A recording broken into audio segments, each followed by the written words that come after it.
You're tuned in to Elliot Stories, where respect is tested, power speaks in silence, and karma doesn't wait till the end of the movie. If you haven't subscribed yet, go ahead and do that now. Today's story: it's all about a handshake that never happened and the billion-dollar price of arrogance. Let's get into it. Her name is Lisa Crawford, 43, executive director at one of the world's most silent, most powerful capital firms. The kind that doesn't need to be in Forbes to be on the phone with every boardroom from New York to Zurich. Lisa doesn't walk into a room to prove anything, she walks in because decisions are about to be made. She wasn't the loudest in the room.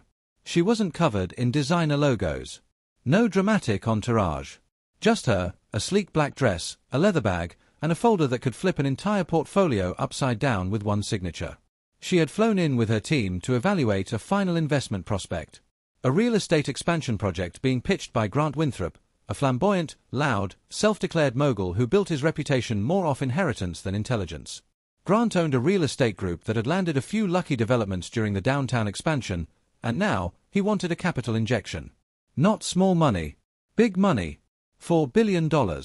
Lisa's firm had done the math, reviewed the blueprints, and now they were here for the final human check: character, integrity, leadership.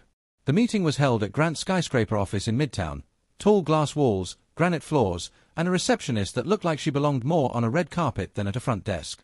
Lisa's team arrived sharp. They were met by a junior associate who clearly didn't know who Lisa was. No one offered her a seat until she asked. A tiny red flag, but Lisa didn't blink. The conference room looked like a space for closing empires. A long mahogany table, executive chairs, bottled water in glass tumblers, and a large screen already showing Grant's highlight reel. Lisa sat quietly, reviewing a few notes, as her junior analyst leaned over and whispered, "He doesn't know who you are, does he?" She smiled. "He will." A few minutes later, Grant burst into the room. Designer suit. Expensive cologne. Loud voice. His energy sucked all the air out of the space. You know the type: jokes that aren't funny, compliments that are just veiled insults, and a handshake that's always a power play. Except today, there wasn't even a handshake. He walked right past Lisa, stretched his hand out to her male assistant, shook hands with the others, then turned to Lisa, who had risen from her chair, and casually said, "Oh, I don't shake hands with staff." Nothing personal. That room went dead silent. One assistant awkwardly chuckled. Another froze mid-sip. "Lisa." She paused, gave him a long, emotionless stare, then gently lowered her outstretched hand. Not a word. She Saturday. Grant launched into his presentation, completely unaware of the slow train wreck he'd triggered. His voice filled the room as he rattled